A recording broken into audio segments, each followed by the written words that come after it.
Alors bonjour tout le monde. Donc ici, donc on va faire, on va travailler la série numéro 3, la série numéro 3 de la thermodynamique numéro 2. D'accord. Donc voilà, donc on va faire aujourd'hui, on va faire l'exercice numéro 1.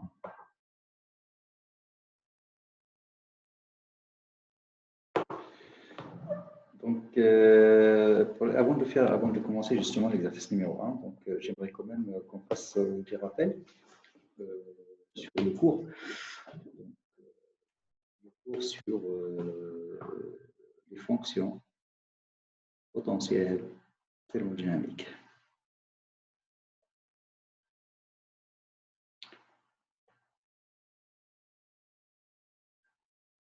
Bon.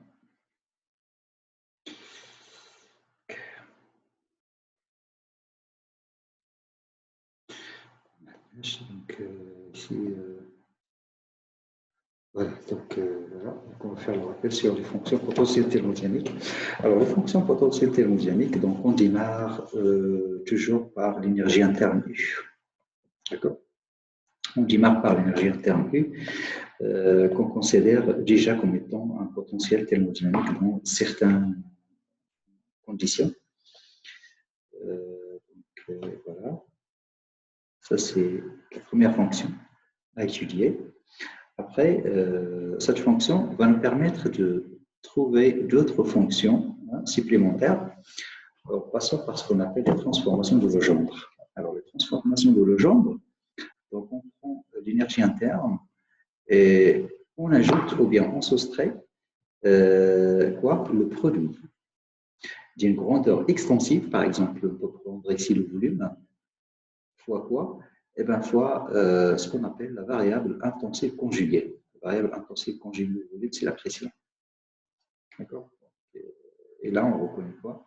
On retrouve la fonction que vous connaissez tous, donc qui est la fonction enthalpie. Très bien. Donc ça, c'est la deuxième fonction qu'on va devoir exploiter. Après cela, on peut également faire une autre transformation de Legendre. Cette fois-ci, en prenant l'énergie interne et en soustrayant la grandeur extensive qu'on va utiliser ici, c'est l'entropie. Et la fonction, plutôt la grandeur conjuguée, intensive, c'est la température. Voilà, donc pour l'entropie, c'est la température. Okay. Donc pour le volume, c'est quoi? C'est la pression. Voilà. Et ici, on a ce qu'on appelle la fonction énergie libre. Donc, énergie libre, donc, ça vient de, en fait, l'énergie, donc c'est ça, libre. Donc, à chaque fois qu'on fait le moins TS, donc on parle de libre. Voilà. Donc, pardon. Donc, voilà.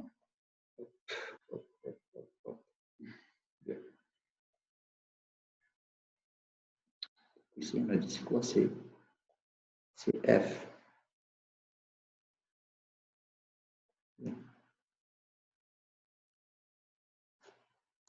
OK. Maintenant, on va passer à la dernière fonction. Cette dernière fonction, en fait, on va la déduire à partir de l'enthalpie H. Donc, en faisant H moins, encore une fois, l'enthalpie libre, donc encore une fois, c'est S fois T. Et cette fois-ci, on trouve ce qu'on appelle l'énergie libre. Pardon, ce n'est pas l'énergie libre, plutôt l'enthalpie libre comme objet. Alors, celle-là, c'est la dernière fonction. Et c'est une fonction très, très importante, utilisée notamment par les chimistes. D'accord, donc qu'on va utiliser dans le cours. Bien. Maintenant qu'on a identifié les 4 fonctions qui vont nous servir, qui vont devenir dans des conditions spécifiques du potentiel thermodynamique, Maintenant, on va faire des opérations sur ces fonctions. Et l'opération numéro 1 qu'on va faire, c'est calculer les différentiels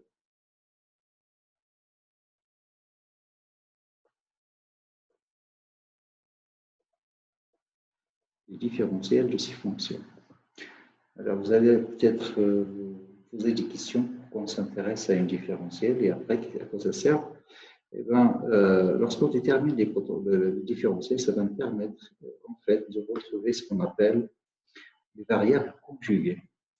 C'est très intéressant, les variables conjuguées.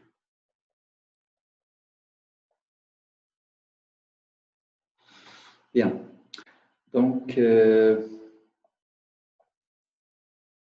pour trouver ces variables conjuguées, donc on a dit qu'il faut qu'on cherche les différentiels. Bien, alors on va commencer par l'énergie interne U. L'énergie interne, c'est une fonction de l'entropie et du volume. Donc, si vous faites la différentielle de U, donc normalement, ça doit être en fonction de ds et de dv. Et comme vous le savez, pour le volume, donc le paramètre bien la variable conjuguée, c'est la pression, et pour le x, la variable conjuguée, c'est la température.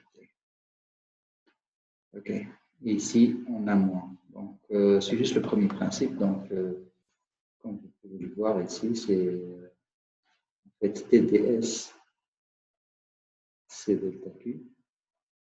Et là, moins PDV, c'est delta W. Bien. Alors, maintenant qu'on a fait avec le U, on va faire la même chose avec le H. Alors, le H, lorsqu'on fait une transformation de Legendre, donc on introduit PV. En introduisant PV, donc on ne va pas toucher le S, donc c'est plutôt P qu'il faut changer et ça devient P. Et on a des H égales, donc c'est proportionnel à S et c'est proportionnel à P. Donc les variables conjuguées, donc vous les connaissez, donc pour P, donc c'est V, pour S, c'est T. Alors qu'est-ce qu'on a? Ici, nous avons un plus. Donc ça va rester un plus ici. Maintenant, passons à la suivante. Donc la suivante, c'est F. Alors F, on l'a déduit à partir de U en soustrayant TS. Donc c'est S qu'il faut changer et mettre à la place le T. Donc le T, ça ne va pas changer. Maintenant, si on cherche le différentiel, donc ce serait en fonction de T et en fonction de V. Donc, attention, puisque vous avez moins TS, donc déjà la variable conjuguée pour T ici c'est S. Étant donné que vous avez un moins, donc il faut vraiment mettre un moins ici. Et puis l'autre, ça ne va pas changer, PDV, donc ça va rester tel quel. Donc moins PDV. Alors la dernière fonction, on a dit ici G. On a déduit à partir de H en soustrayant ST. Donc encore une fois, S, ça va être remplacé par T. Et la pression, on va la garder.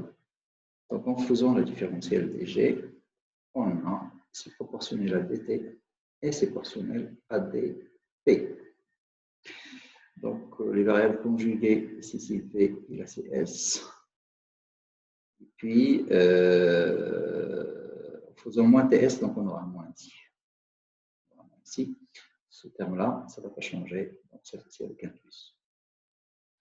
Donc voici les différentiels des quatre fonctions qui vont jouer le rôle du potentiel thermodynamique dans des conditions spécifiques pour chaque fonction. Maintenant, dans cet exercice numéro 1, on va principalement s'intéresser à la fonction énergie libre. Alors, pour la fonction énergie libre, donc, on va, une fois que nous avons la différentielle, on va en déduire ce qu'on appelle les variables conjuguées. Alors, deux variables conjuguées. La première variable conjuguée, vous avez ici, c'est S. Et la deuxième, c'est P. Donc, si vous voulez S, donc c'est simple, vous avez S, c'est égal à quoi? Donc, c'est égal à moins df sur dt. Bien sûr, il faut fixer quoi? Il faut fixer le volume. Bien. Et si vous cherchez le P, c'est pareil. Vous faites c'est moins df sur dv, mais ici, il faut fixer la température. Donc, voilà, c'est ce que j'allais vous montrer. Alors maintenant que vous avez ça devant vous, on peut revenir sur notre exercice. Donc, on commence par la question numéro 1. Alors, dans la question numéro 1, on nous dit, voilà, donc on s'intéresse à un gaz. Alors, gaz ici, donc on n'a pas précisé quelle est la nature du gaz. Est-ce que c'est parfait ou autre chose? De toute façon, c'est ce qu'on va découvrir dans l'exercice. On s'intéresse à une mole. C'est en fait, on vous donne pour une mole de gaz parfait. Hein, F molaire. Donc, vous l'avez remarqué ici, c'est 0,m donc par mole. Donc, il y a le A et le P. Donc, des termes de constance qui me rappellent un petit peu l'équation de Van der Waals d'un gaz réel. Donc, en fait, ici, ça doit sûrement s'agir d'un gaz réel. De toute façon, on va le savoir, on ne va pas tarder à le savoir. Donc, commençons par la question numéro 1, donc, en utilisant les unités, non, pardon, en quelles unités sont exprimés les paramètres A et B. Alors, les paramètres A et B, donc, on a quoi ici? Vous avez moins. Donc, à chaque fois que vous avez moins ou bien plus dans une expression, dites-vous que en fait, les deux termes ici doivent avoir la même unité. Alors, si les deux termes ont la même unité, donc pour moi, l'unité, donc je vais la prendre, c'est crochet. Donc, on va dire l'unité de C0M fois T fois 1 moins ln de T. C'est aussi l'unité de A sur l'unité de TV. OK, alors 1 moins lnt, c'est sans unité. Donc, ce qui fait que l'unité de A, c'est égal l'unité de C0M T carré fois T, qui est égal, donc C0, c'est joule, on avait dit par mol par Kelvin, Kelvin carré fois mètre carré mètre cube. Donc, l'unité, c'est égal joule, mètre cube, Kelvin par mol. Donc voilà, ça c'est l'unité qu'on cherchait.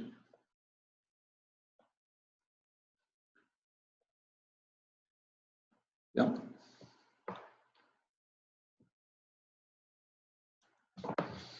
Maintenant pour le B.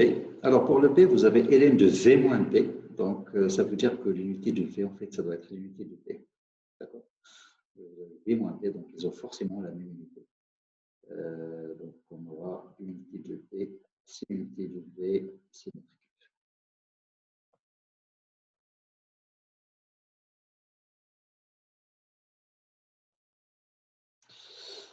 Okay.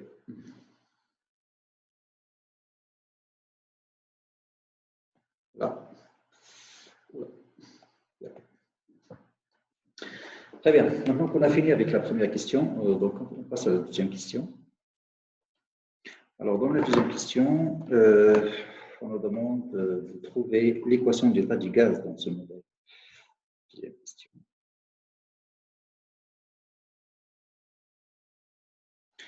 L'équation d'état du gaz dans le modèle.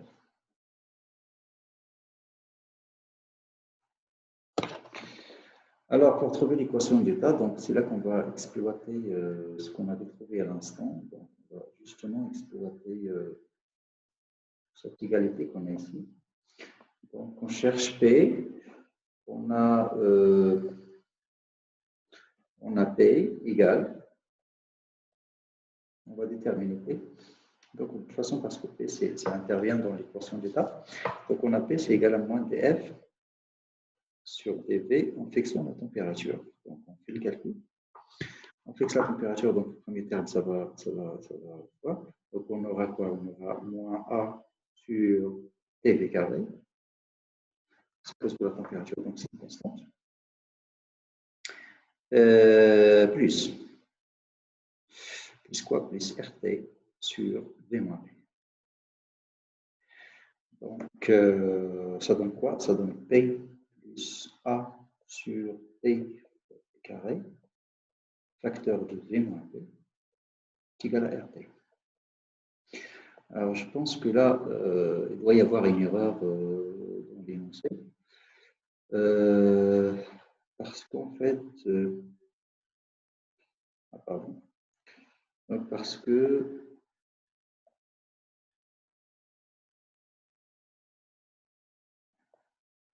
je ne pense pas que la température est ici, donc je me pose la question, j'y doute un peu. Donc, bon, la température qui est là, je ne suis pas si sûr. Du coup, de toute façon, c'est à vérifier. Bien, alors maintenant, je passe à la question suivante. Donc, ça, c'est l'équation pour n mol, bien sûr. Donc, normalement, c'est pour n mol. On a n ici, et là, nous avons n carré. Donc, là aussi, il y a un n. Donc, ça, c'est pour n mol. D'accord? N égale à, n'oubliez pas, n égale à 1 mol. Bien. Je passe à la question suivante. Donc, c'est la question numéro 3.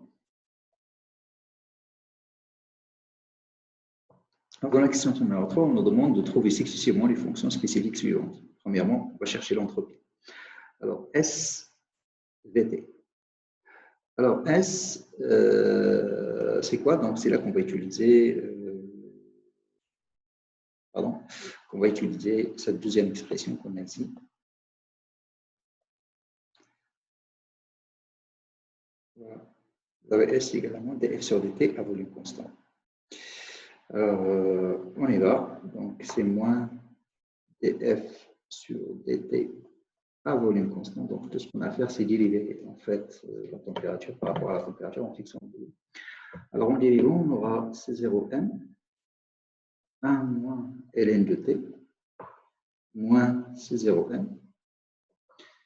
On dérive par rapport à t, d'accord, donc avec un moins en plus. Donc, moins a sur v t carré plus r ln de v moins b. Ah. Donc ici, je vais simplifier par voilà, c'est 0m. Donc on a quoi? On a SBT, c'est égal, c'est 0m, pardon, il y a un moins. Il y a un moins. Il y a un moins. D'accord, d'accord. Donc il y a un moins, donc attention, je me suis trompé ici. Ici c'est un moins, et là c'est avec un plus.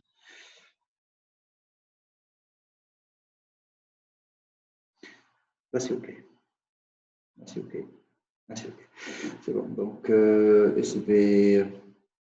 Donc ça doit être C0 M ln de t moins A sur VT carré plus R ln de V moins B. Voilà donc l'expression cherchée pour l'entropie. Alors après l'entropie, on nous demande de faire la même chose avec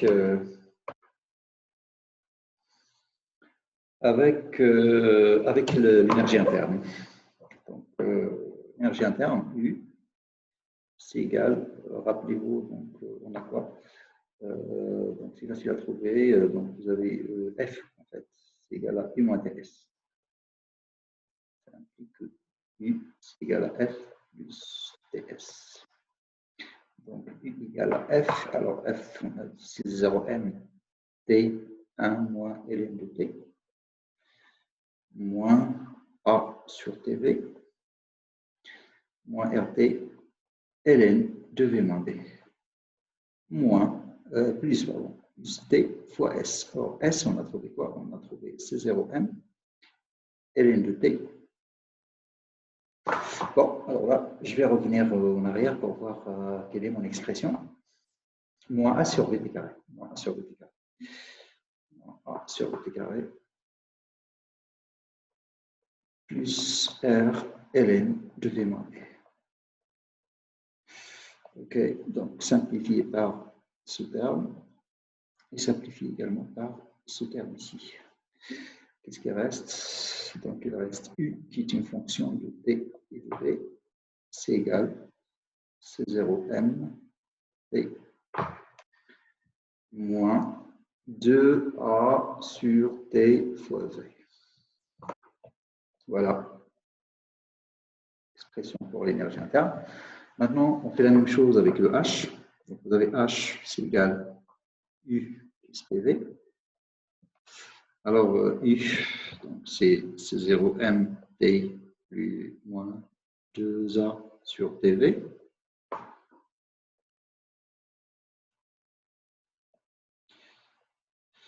Plus PV. Alors, plus V fois P qu'on va remplacer. P, on l'a déjà trouvé, donc c'est moins A sur T V carré. Donc, rappelez-vous, donc j'ai dit juste à propos de ce T qu'on a ici, plus RT sur V moins T. Donc, c'est égal à 0 MT moins 3A sur TV moins RTV sur V moins V. Ça, c'est donc le H.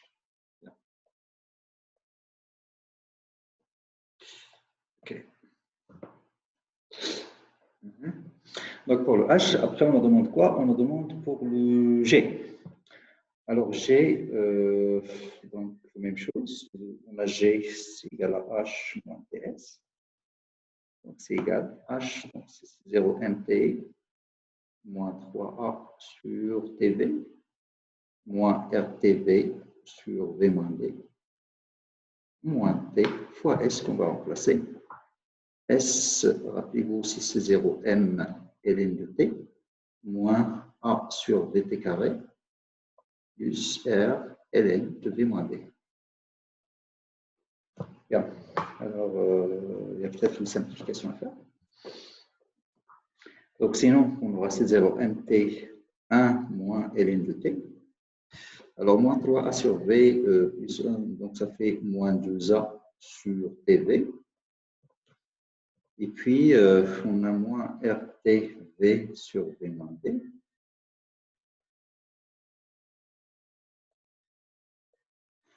Moins RT ln de V moins D. Donc, voilà, ça c'est pour le G. Donc, c'est bon. Donc, on a trouvé pratiquement toutes les fonctions qu'on nous demande. Donc, bien sûr, ce n'est pas la peine de mettre les variables ici. Donc, les variables sont là. Donc, on les voit. Très bien. Maintenant qu'on a identifié les différents potentiels thermodynamiques qui sont, rappelez-vous, qui sont le H et le G, bien sûr le F qu'on nous a donné dans le concept. Maintenant, on peut passer à la question suivante. Alors, la question suivante, donc, c'est sur la quatrième question. En fait, c'est la quatrième question. Ouais, question numéro 4. Voilà, donc on nous demande de travailler sur ce qu'on appelle donc une transformation, sur ce qu'on appelle voilà, la détente du jeu de Gay-Lussac. Donc, juste un petit rappel.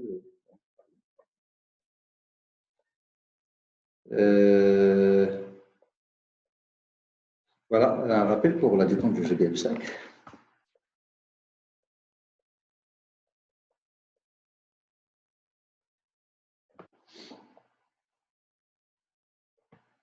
Alors, la détente du jeu de Gay-Lussac, en fait, c'est une transformation qui concerne un gaz qui se trouve dans un cylindre. En fait, ici, on a deux cylindres qui communiquent entre eux. Alors, ici, initialement, à l'instant initial, nous avons un gaz qui se trouve dans un cylindre, dans le cylindre numéro 1. Et par contre, dans le cylindre numéro 2, on suppose que c'est vide. Alors, si vous dites que ici, on a le vide, ça veut dire que la pression normalement extérieure ici extérieur au gaz, c'est égal à 0. D'accord? Et voilà. En fait, on va supposer également que les deux cylindres sont parfaitement calorifugés.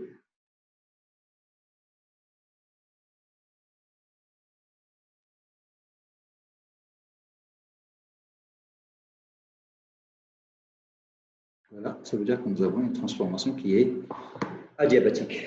Bien. Alors, ça, c'est l'état initial. Donc, maintenant, l'état final. Donc, même chose, vous avez les deux cylindres à parois rigides et qui sont connectés. Donc, on ouvre le robinet à un instant T quelconque. Donc, lorsqu'on ouvre le robinet, qu'est-ce qui va se passer? Eh bien, le gaz il va se détendre tout simplement pour occuper tout le volume disponible. Et voilà, donc voilà l'état final.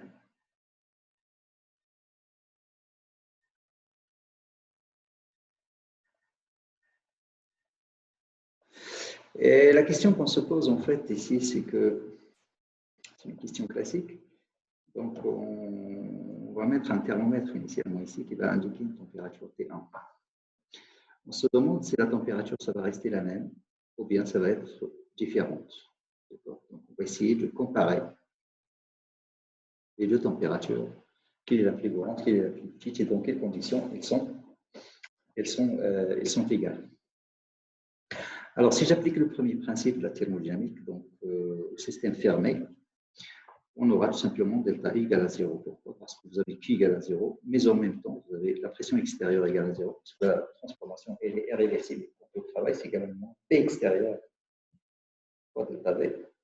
Or, P extérieur, c'est égal à 0, donc voilà, l'énergie interne, la variation de l'énergie interne égale à 0. On dit que nous avons une transformation iso-énergétique. Donc, pour nous, c'est ça le point de départ. Voilà, c'est ça la caractéristique. Hein. Donc, delta U, c'est égal à 0. Alors, c'est ça ce qu'on va exploiter pour pouvoir répondre à la question qu'on nous a posée ici. Donc, on nous dit en fait qu'on démarre d'un volume V1 qui est égal à 10-2 et température T1 qui est égal à 273 pour arriver à un volume V2 qui est égal à 2V1. Ça veut dire que les deux cylindres en fait ont le même volume. Quelle est la variation de la température? Bien, donc ce qu'on cherche, c'est la variation de la température. Donc, on cherche le delta T. Le delta T entre l'état 1 et l'état 2. Bien, l'état initial et l'état final. Delta T, donc, on sait que c'est égal à T2 moins T1. Donc, c'est ça ce qu'on cherche. Mais avant de le faire, j'ai juste une remarque à vous soumettre ici. C'est que normalement, si vous avez un gaz parfait, attention, vous avez quoi? Vous avez delta T, c'est égal à 0. Pourquoi? Parce que n'oubliez pas que nous avons la première loi de Joule qui stipule que, en fait, si l'énergie interne ne change pas, dans le cas d'un gaz parfait, si l'énergie interne ne change pas, alors la température ne va pas changer. Pourquoi? Parce que l'énergie interne, c'est une fonction qui dépend uniquement de la température. C'est la première loi de Joule, dans le cas d'un gaz parfait. Mais ici, on n'a pas un gaz parfait. Ce qu'on a, c'est un gaz réel. Et la preuve, c'est que nous avons trouvé l'équation du pas qui n'a rien à voir avec celle d'un gaz parfait. Cependant, il faut admettre que normalement, les variations de la température sont généralement très très faibles. Donc, on va faire une hypothèse là maintenant. Hypothèse. On va supposer que la variation de la température cherchée, en fait, ça doit être très inférieur. Donc, l'écart par rapport au cas idéal du gaz parfait, donc généralement, ça doit être négligeable. On va supposer que delta T, c'est très inférieur à T1. Et delta T, c'est aussi très inférieur à T2. Et mathématiquement parlant, donc, dès que vous écrivez très inférieur, donc normalement, il faut chercher à faire un développement limité. Développement limité, il faut également introduire le terme delta T sur T1 ou bien delta T sur T2, qui normalement doit être très très inférieur à 1. Alors pour nous, le delta T sur T1, c'est lui qui va jouer le rôle de mon epsilon. D'accord? De mon epsilon. Donc c'est ça ce qu'il faut développer. Donc on développe par rapport à delta T sur T1.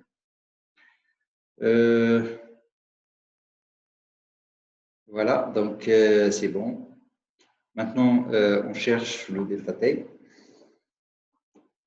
Alors, pour le trouver, donc on va prendre, on sait que U1 c'est égal à U2. Et on sait que U1 c'est quoi? Donc c'est C0MT1 moins 2A sur T1V1. Rappelez-vous l'expression de l'énergie interne. Je vais faire appel, voilà, donc il est là, moins 2A sur T1V1. Donc ça c'est égal à quoi? Et c'est égal à C0MT2 moins 2A sur T2V2. Ok, donc ça veut dire quoi? Ça veut dire que c'est 0M delta T. Bon, alors le delta T c'était 1 c'était 2 moins T1. Donc c'est égal 2A sur V1. Et là nous avons quoi? Nous avons 1 sur T1 moins 1 sur. Non, c'est l'inverse. 1 sur 2 T2. Alors pourquoi 2? Parce que rappelez-vous, V2 c'est égal à 2 fois V1. Donc si je factorise par V1, ici on aura un 2 moins 1 sur T1. C'est égal aussi à 2A sur V1, 1 sur 2 facteur de T2, c'est T1 plus delta T, moins 1 sur T1. Maintenant, je vais factoriser par T1 pour faire apparaître ce terme de epsilon qu'on a ici. Donc, c'est 2A sur V1 T1, 1 sur 2, 1 plus delta T sur T1, moins 1. Ça y est, donc vous avez ce qu'on cherche.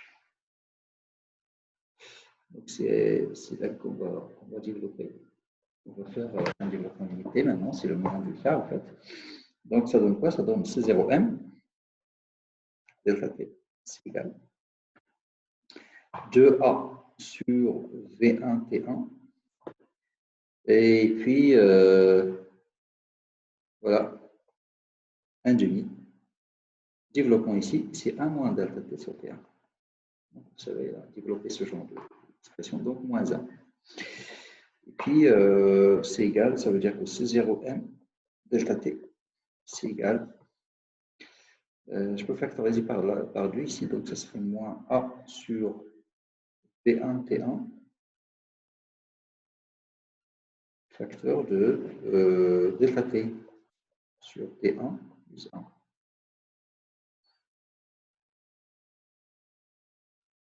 Ouais.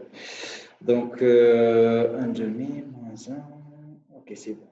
C'est ça. Donc, finalement, voilà ce qu'on trouve. On trouve que delta T, c'est égal 1. Delta T, c'est égal. Alors là, ok. Delta T, c'est égal à moins A sur V1 T1 sur C0M plus A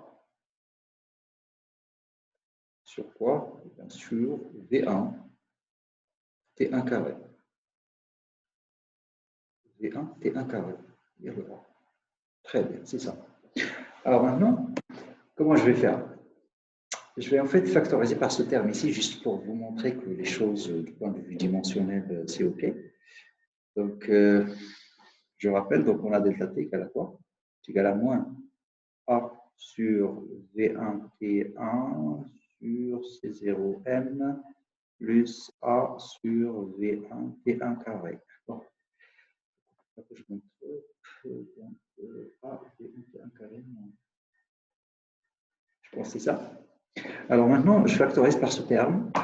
Pourquoi? Pour trouver cette expression. Donc, 1, je simplifie, donc la température T1, et là on a quoi? On aura 1 plus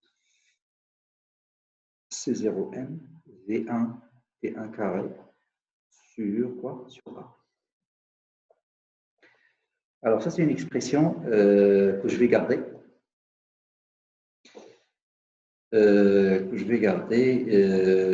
Voilà, comme résultat final. Alors, pourquoi c'est intéressant de l'écrire de cette façon? Parce qu'en fait, vous voyez, delta T, c'est en Kelvin. Bon, T1, c'est en Kelvin. Le reste, ça doit être sans dimension. Bon, déjà ici, c'est 1 sans dimension. Là, vous avez un 1 sans dimension. Il faut juste que je vérifie un dernier truc. Je vérifie que ce terme-là est également sans dimension. Okay, c'est ce que je vais faire rapidement. Donc, vous avez C0M, c'est en quoi? C'est en joule par Kelvin par mol. V1, c'est mètre cube. T1 carré, c'est Kelvin carré. Divisé par A, on avait dit c'est quoi lorsque la première question, on avait trouvé joule, mètre cube, Kelvin, divisé par mol. C'est ce qu'on avait trouvé la première question. Et qu'est-ce qu'on trouve après tout? Donc, après avoir simplifié, mètre cube, Kelvin carré, Kelvin, et le joule avec le joule, mol avec le mol, sans unité. Sans unité, d'accord? Donc, c'est sans unité et c'est ce qu'on cherche, à avoir. Donc, c'est un terme adimensionnel. Tant mieux. Donc, voilà. Donc, la deuxième remarque que j'allais vous faire en fait ici, c'est, ça concerne le moins qu'on a ici. Ça veut dire que finalement, le delta T que vous avez là, c'est un terme qui est négatif. C'est normal parce que une détente, normalement, ça produit, ça permet de refroidir le gaz en général. Donc, une détente, ça permet de refroidir. OK. Donc, vous augmentez le volume, donc c'est normal que la température normale, ça doit chuter en fait. Très bien. Alors là, application numérique. Lorsqu'on fait les applications numériques ici, donc on va trouver delta T égale. Alors, je vais consulter.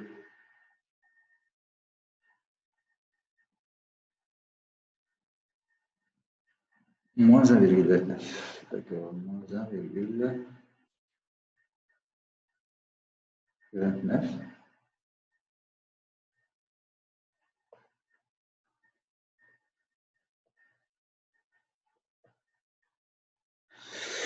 Très bien. Alors, moins 1,9, bon, c'est bien, tant mieux, parce que il faut que l'hypothèse soit. Donc, rappelez-vous, on a fait l'hypothèse de delta T sur T1 très inférieur à 1. Donc, ici, valeur absolue. Donc, 1 sur 29 divisé par 273, effectivement, c'est très inférieur à 1. Ce qui fait, l'hypothèse qu'on avait fait, elle est justifiée. D'accord, elle est justifiée. Et en plus, pourquoi on a fait l'hypothèse en fait? Donc, on a fait l'hypothèse, donc c'est pour simplifier les calculs. Parce que sinon, vous avez cette expression ici.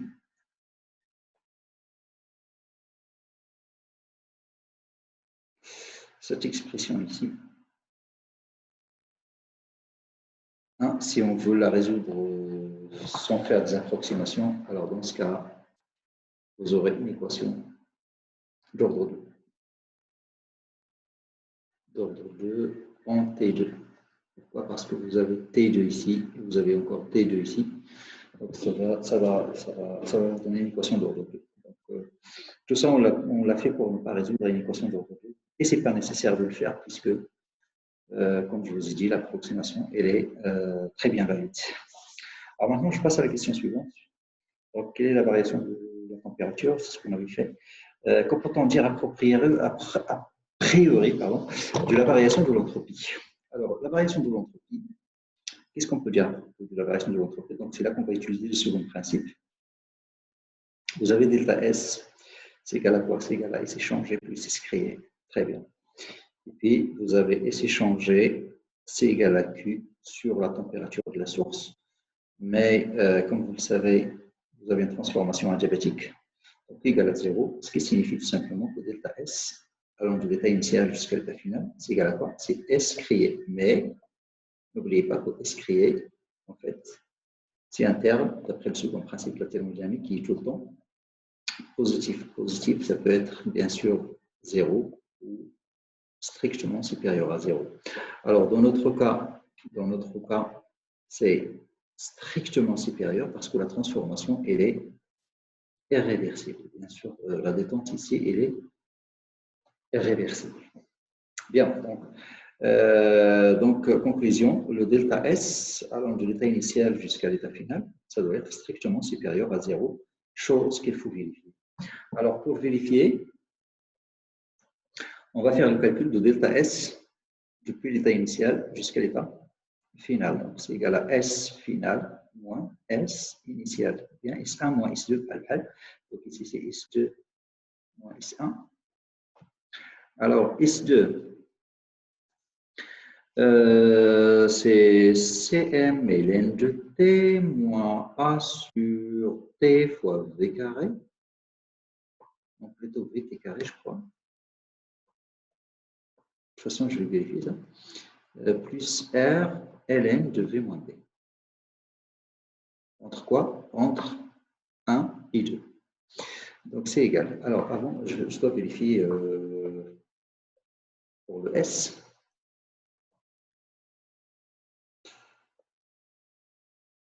Non, parce que U, G.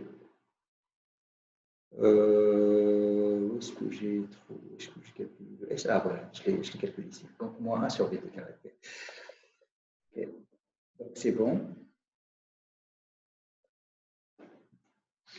Donc, c'est égal à quoi? C'est égal à Cm ln de T2 sur T1 moins A sur V1 1 sur T2 carré moins 1 sur, en fait c'est 2 ici, moins 1 sur T1 carré.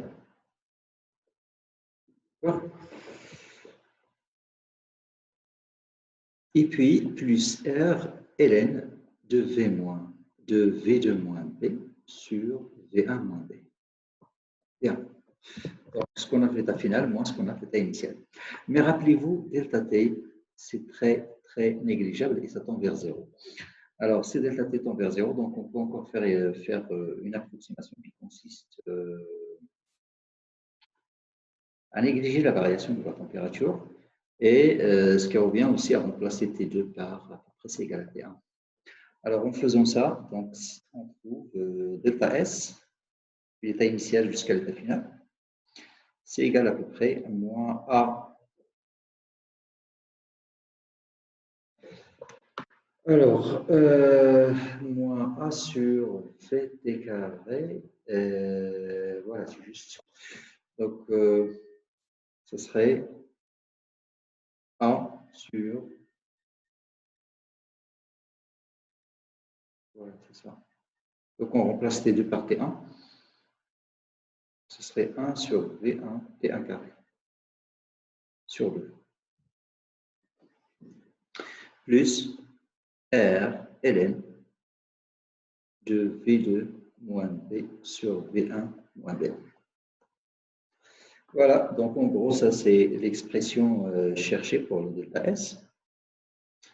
Maintenant, on n'a qu'à faire une application numérique. Alors pour le delta S, de l'état initial jusqu'à l'état final, on trouve quelque chose de l'ordre de 5,9 joules par Kelvin, bien sûr, puisqu'on travaille avec Kelvin.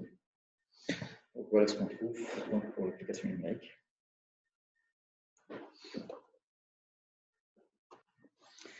Voilà. Et ce qui est strictement positif, donc on vient de vérifier le deuxième principe de la thermodynamique. La validité du second principe de la thermodynamique. Vérifier, on l'a calculé. Très bien.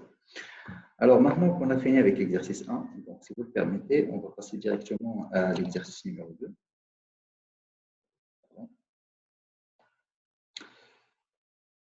Exercice numéro 2. Et dans l'exercice numéro 2, on va utiliser la fonction G, la fonction enthalpie libre. Donc, c'est elle qu'on va étudier. Très bien. Alors, Ici, donc, je vais revenir sur l'énoncé d'exercice numéro 2. Voilà, et là.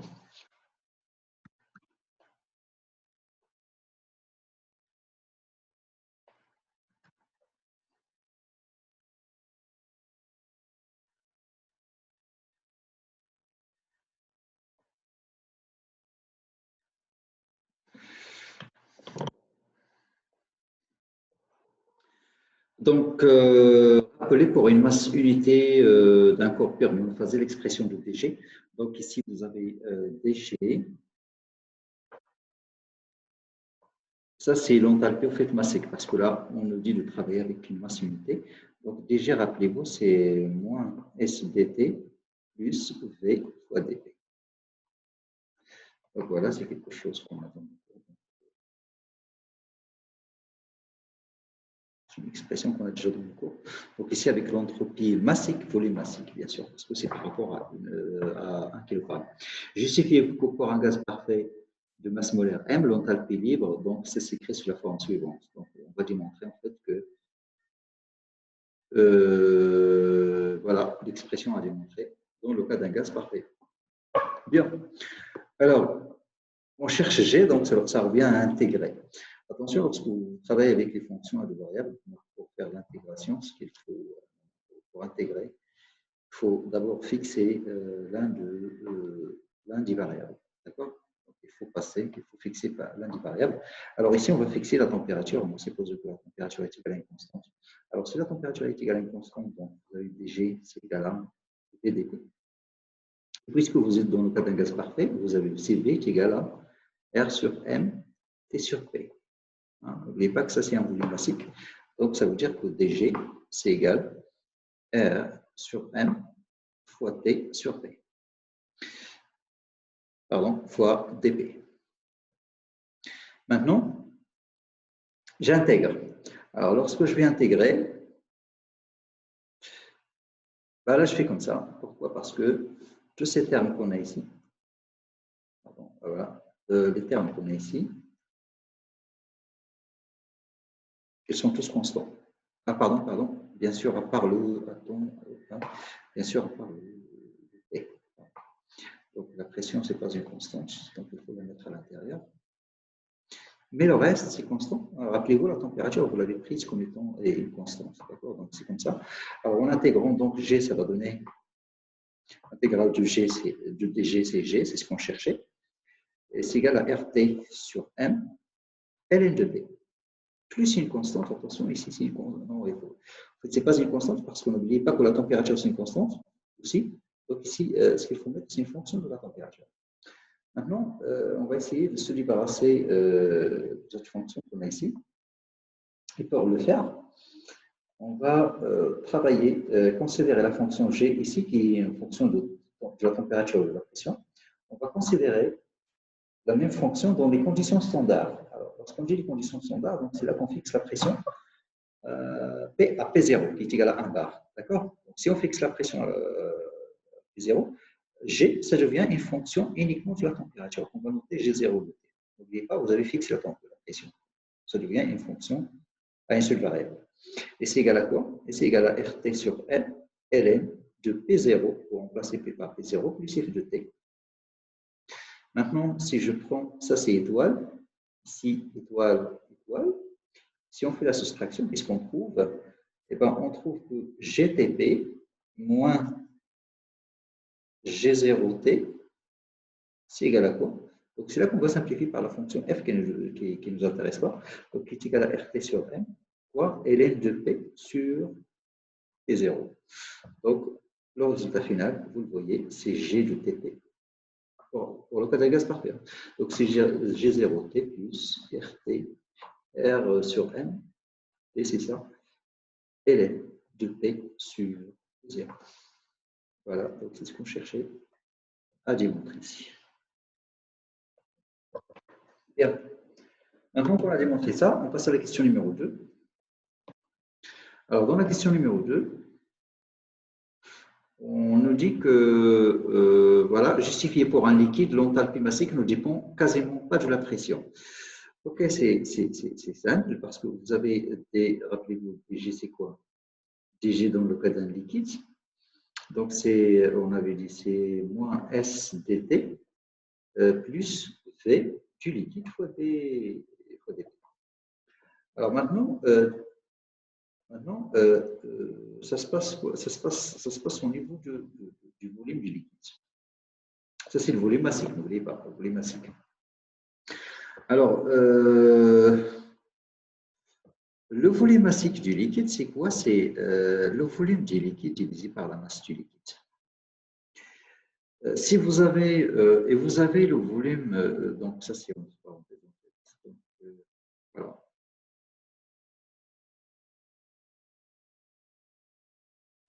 Pour un gaz, vous avez quoi? Pour un gaz, on a V du gaz, c'est égal à V du gaz sur la masse du gaz. Alors, qu'est-ce qui se passe? C'est que dans le cas d'un gaz, généralement, la masse du gaz, c'est généralement très faible. D'accord? Par contre, son volume est le couple maximum du volume. Donc, vous avez un volume important et pour une masse petite. Ce qui fait le volume d'un gaz, le volume massif d'un gaz, c'est généralement très important. Et ici, c'est tout le contraire. Donc, une grande masse du liquide, ça occupe un volume qui est généralement très réduit, ce qui signifie que le volume massif du liquide, normalement, ça va tendre vers zéro. C'est ce qui va se passer. Donc, ça, c'est un terme qui est voisin de zéro en général. Alors, si c'est le cas, donc ça veut dire que ici, la fonction G ne dépend plus de la pression. Hein. Vous voyez que ce terme-là est complètement disparaître. Alors, si G ne dépend que de la température, S, ça va dépendre non plus. Pour S aussi, ça va être une fonction de la température. Pourquoi? Parce que n'oubliez pas que S est égal à, d'après ce qu'on avait déjà trouvé, donc c'est égal à moins dg sur dt. C'est moins dg sur dt à pression. Mais étant donné que le G ici, c'est une fonction uniquement de la température, alors là, il faut juste mettre une dérivée simple. Vous avez dg sur dt, puisque G, c'est une fonction de la température, donc la dérivée, ça serait aussi une fonction de la température. Donc, bref, dg, c'est une fonction qui dépend uniquement de la température. Et par conséquent, on peut écrire que G du liquide, c'est une fonction, on va appeler GF si vous voulez, qui dépend uniquement de la température. Et voilà donc la réponse à la question numéro 2. Alors, donc, comme ça, on vient de finir donc, la correction de l'exercice 1 et l'exercice numéro 2. On se retrouve pour une nouvelle série la prochaine fois. Merci.